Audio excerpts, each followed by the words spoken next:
DGMO और DG air operations और senior अफसरान अंग्रेजी में बातचीत कर रहे हो, इसलिए क्योंकि तुम सुनाना चाहते हो दुनिया को कि हाँ ये हुआ था, ये हुआ था, ये हुआ था। और अगर वो दुनिया को बताना चाहते हैं तो आप भी बताएं ना अंग्रेजी के अंदर, किसने मना किया है अंग्रेजी के अंदर? अभी थोड़ी देर पहले आपको क्लिप दिखाया, अंग्रेजी जो है जर्नलिस्ट ने अंग्रेजी सवाल कर लिया। आप जो है वो भाईजान वो आपकी शक्ल से नजर आ रहा था कि आउट ऑफ सिलेबस क्वेश्चन आ गया है। सबसे पहले उसने क्या कहा, that we the armed forces, वापस सुनिए, that we the armed forces. ये पता नहीं पीता क्या है यार, क्या पी के जो है इतना पक्का मुंह बना के साले झूठ बोलते हैं। तो डीजीआईपीआर साहब ने ये कहा है कि फौज को सियासत में मुलविस मत करें। वैसे तो इसके बाद आगे जो कुछ भी जितनी भी बातें हुई हैं उन सब की कहने की जरूरत ही नहीं पड़ती, इसके पर तो बोलती ही बंद हो जाती, मेरी तो बोलती ही बंद हो गई। सच तो ये है कि ये बंदा आर्म्ड फोर्सेस तक प्रोनाउंस नहीं कर सकता, ऐसा जाहिल जिहादी है ये। Nothing can undo Pakistan. वो सालों 1971 में पाकिस्तान दो टुकड़े हो चुका है इसी फौज की वजह से। हमूदुर रहमान कमीशन रिपोर्ट ने तफसीलात लिखी हैं। जिस तरह इस वक्त तुम्हारा चीफ जो है वो अयाशी प्रोग्राम से हटता नहीं है।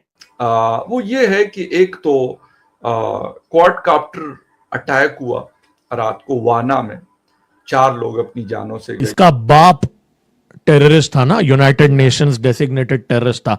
ओसामा बिन लादेन को केमिकल वेपन्स और ये सारी चीजों की टेक्नोलॉजी प्रोवाइड कर रहा था, इसीलिए यूएस और यूनाइटेड नेशंस ने इसके बाप को सैंक्शन किया।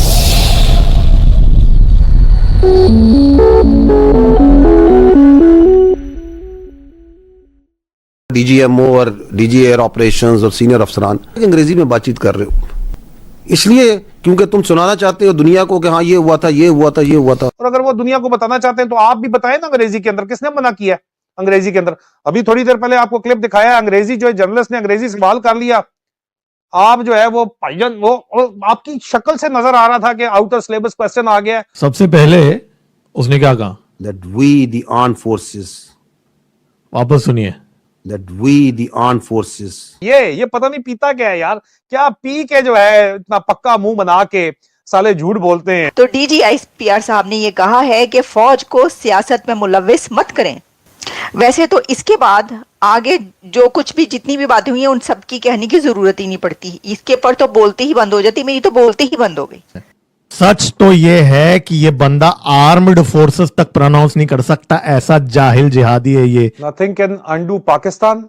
वो सालों 1971 में पाकिस्तान दो टुकड़े हो चुका है इसी फौज की वजह से। हमूदुर रहमान कमीशन रिपोर्ट ने तफसीलात लिखी हैं। जिस तरह इस वक्त तुम्हारा चीफ जो है वो अयाशी प्रोग्राम से हटता नहीं है। वो ये है कि एक तो क्वाडकॉप्टर अटैक हुआ रात को वाना में, 4 लोग अपनी जानों से गए। इसका बाप टेररिस्ट था ना, यूनाइटेड नेशंस डेसिग्नेटेड टेररिस्ट था। ओसामा बिन लादेन को केमिकल वेपन्स और ये सारी चीजों की टेक्नोलॉजी प्रोवाइड कर रहा था, इसीलिए यूएस और यूनाइटेड नेशंस ने इसके बाप को सैंक्शन किया था। नमस्ते दोस्तों, जय हिंद। हिंदुस्तान स्पेशल में आपका स्वागत है। दोस्तों, भारतीय सेना ने 7 मई को ऑपरेशन सिंदूर की पहली वर्षगांठ के मौके पर पहली बार पाकिस्तान के क्षतिग्रस्त एयर डिफेंस सिस्टम रडार की तस्वीर और वीडियो फुटेज सार्वजनिक की। यह फुटेज रक्षा मंत्री राजनाथ सिंह द्वारा जयपुर में आयोजित ज्वाइंट कमांडर्स कॉन्फ्रेंस के दौरान जारी की गई डॉक्यूमेंट्री का हिस्सा है। वीडियो में पाकिस्तान के चुनान क्षेत्र में स्थित एक air defence system radar site के क्षतिग्रस्त रडार हेड को दिखाया गया है। भारतीय सेना के अनुसार यह कार्रवाई 2025 में चलाए गए ऑपरेशन सिंदूर के दौरान की गई थी। यह ऑपरेशन 22 अप्रैल 2025 को पहलगाम में हुए आतंकी हमले के जवाब में शुरू किया गया था, जिसमें 26 लोगों की जान चली गई थी। भारतीय सेना ने बताया कि इस अभियान में पाकिस्तान के 11 आर्मी बेस और कई एयर डिफेंस रडार सिस्टम को निशाना बनाकर नष्ट कर दिया गया। अब पाकिस्तान मीडिया चर्चा कर रहा है कि देखो, भारतीय सेना ने तो वीडियो फुटेज भी रिलीज कर दी है। आज की वीडियो में पाकिस्तान मीडिया ने और क्या कहा, तो चलिए दोस्तों आज की वीडियो की तरफ चलते हैं। Thank you so much. और अगर वो दुनिया को बताना चाहते हैं तो आप भी बताएं ना अंग्रेजी के अंदर, किसने मना किया है अंग्रेजी के अंदर? अभी थोड़ी देर पहले आपको क्लिप दिखाया, अंग्रेजी जो है जर्नलिस्ट ने अंग्रेजी सवाल कर लिया।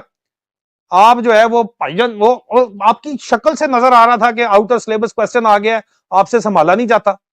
तो इसलिए मेरे ख्याल में ये इस तरह की बोंगियां मारना, इससे कोई फर्क नहीं पड़ता, चाहे वो मारें या आप मारें, कि अंग्रेजी में बोल रहे हैं, उर्दू में बोल रहे हैं। आप ये बताएं कि आपके एयर बेसेस हिट हुए या नहीं हुए। वो कह रहे हैं हिट हुए आपके एयर बेसेस। आपका नुकसान जो आप मानते क्यों नहीं हो, कितना नुकसान हुआ है?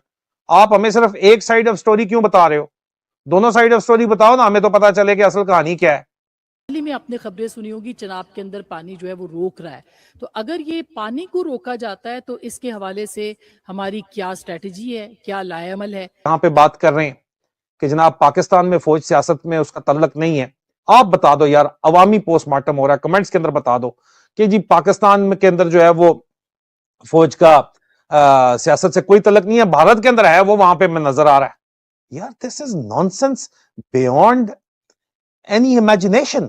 इस पे वकार खान ने बड़ी जबरदस्त बात लिखी, हमारे दोस्त ने वकार खान, उन्होंने कहा कि अगर सियासत में फौज या फौज में सियासत का अमल दखल हो तो ये मुल्क के लिए बहुत खतरनाक होता है, और हम ये भारत में होता देख रहे हैं।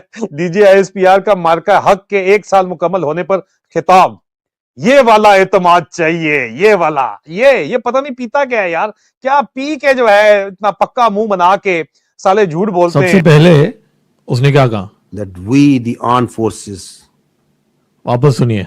that we the armed forces, तो भाई फिर उसने कहा कि वो पहले कश्मीर लेंगे और फिर वो भारत को डिसाइड करेंगे पानी देंगे कि नहीं देंगे। जी हां, आपको यकीन नहीं होगा, ये उसने कहा। अब ये कॉमेडी टाइम जल्दी शुरू हो गया आज, आप सुनिए इसका ये क्या बोलता है। पहले इनके आए हुए थे वो DGMO और DG एयर ऑपरेशंस और सीनियर अफसरान। पहली बात तो ये कि यार तुम्हें किसने कहा कि अंग्रेजी में बातचीत कर रहे हो? इसलिए क्योंकि तुम सुनाना चाहते हो दुनिया को कि हाँ ये हुआ था, ये। तो भाई अब इसको ये भी प्रॉब्लम है कि वो हमारे जो फोर्सेस है वो अंग्रेजी में बात कर रहे हैं। सच तो ये है कि ये बंदा आर्म्ड फोर्सेस तक प्रोनाउंस नहीं कर सकता, ऐसा जाहिल जिहादी है ये गधा। और आप इनके लैंग्वेज देखिए, स्टेज में बैठ के जर्नलिस्ट के सामने बात कैसे कर रहे हैं। वैसे मैं पूरा नहीं ज्यादा दिखाना चाहता हूं क्योंकि मैं पाकिस्तान के प्रोपेगेंडा को एम्पलीफाई नहीं करना चाहता हूं, इसलिए सेलेक्टेड क्लिप्स दिखा रहा हूं। पूरा दिखाने जाऊंगा तो इनको क्या ही बोले अब, लेकिन मैं सिर्फ इनका प्रोफेशनलिज्म आप लोगों को दिखाना चाहता हूं। इनका लैंग्वेज सुनिए। हिंदुस्तान वाले, इसलिए हम कहते हैं ये फितरा किसका है? हिंदुस्तान का। इनका बलोचियत से कोई ताल्लुक नहीं, इनका पाकिस्तानियत से कोई ताल्लुक नहीं है, इनका इस्लाम से कोई ताल्लुक नहीं है। क्योंकि इनका बाप जो है ना, बाप कौन है ये देख लें। वो जो हराम की औलाद है वो अपने बाप को कह रही है कि तुम ये करो, हम ये करेंगे। स्टेज पे बैठ के DGISPR उनके आर्म्ड फोर्सेस के ऐसा लैंग्वेज इस्तेमाल करता है जो शायद मीडिया में या लोग भी कम इस्तेमाल करते हैं। और ऐसी घटिया बात करने के बाद ये आदमी क्या कहता है, आप सुनिए जरा। पता नहीं कौन से संदूर की तैयारी कर रहे हैं। ये संदूर से निकलते क्यों नहीं? कोई मर्दाना नाम रख लो। ये संदूर तो खवातीन को लगाया जाता है। पता नहीं कहां से इनको जो सा है ये संदूर याद आ गया है। जान छोड़ दो अपनी फौज की, इसको प्रोफेशनल फौज बनने दो। ये बंदा, ये जाहिल जिहादी घटिया 2 रुपए वाला, इसको तो कोई नौकरी भी नहीं देगा यहां पे इंडिया के अंदर किसी भी कंपनी में। ये हमारे प्रोफेशनल आर्म्ड फोर्सेस को, जो इतने प्रोफेशनल रिस्पेक्टफुल वे में जिन्होंने प्रेस कॉन्फ्रेंस किया, ये बोलता है कि वो प्रोफेशनल नहीं है। इसलिए दोस्तों आप लोगों को ये समझना पड़ेगा कि हम जिनके साथ डील कर रहे हैं ये नॉर्मल इंसान नहीं है। ये नॉर्मल इंसान नहीं है, ये मेंटली डिरेंज्ड कौम है। इनफैक्ट इनका जो खुद का हमीद मीर, जिसका खुद का स्क्रू डीला है, उसने भी कहा ना कि 70% of Pakistanis they have mental problems. तो ये डिरेंज लोगों के साथ डील, उनको सिर्फ एक ही भाषा समझ में आता है। वो आपको पता है कौन सा भाषा समझ में आता है? तर्जुमान है, स्पोक्स पर्सन है DGISPR अहमद शरीफ चौधरी। जब वो कहेगा कि जी फौज का तो तल्लक ही कोई नहीं है सियासत से, तो आप आपस में जो करें। पाकिस्तान के बच्चे को पता है कि फौज इलेक्शन चोरी कर रही है, फौज हुकूमतें बना रही है, फौज हुकूमतें गिरा रही है। वो ट्रंप इसको बुला के मिल रहा है, बाहर फॉरेन पॉलिसी फौज चला रही है, सिक्योरिटी पॉलिसी फौज चला रही है, इकोनॉमी फौजियों से चलाई नहीं जाती, इसलिए उनके मथे मारा हुआ है। आप अंदाजा करो यार, इतना पक्का मुंह बना के झूठ बोल रहे हैं साले। आप मुझे बताओ। और इसके ऊपर बड़ी जबरदस्त बातचीत जो है वो हमारे दोस्त ने, जिन्होंने पोस्ट शेयर की, पोस्टमार्टम क्योंकि आपने करना है, उन्होंने इसके ऊपर बात की, आपको नजर आ रही है। उन्होंने कहा बंदूक के जोर पर सियासत करने वाले कह रहे हैं कि हमारा सियासत से कोई ताल्लुक नहीं।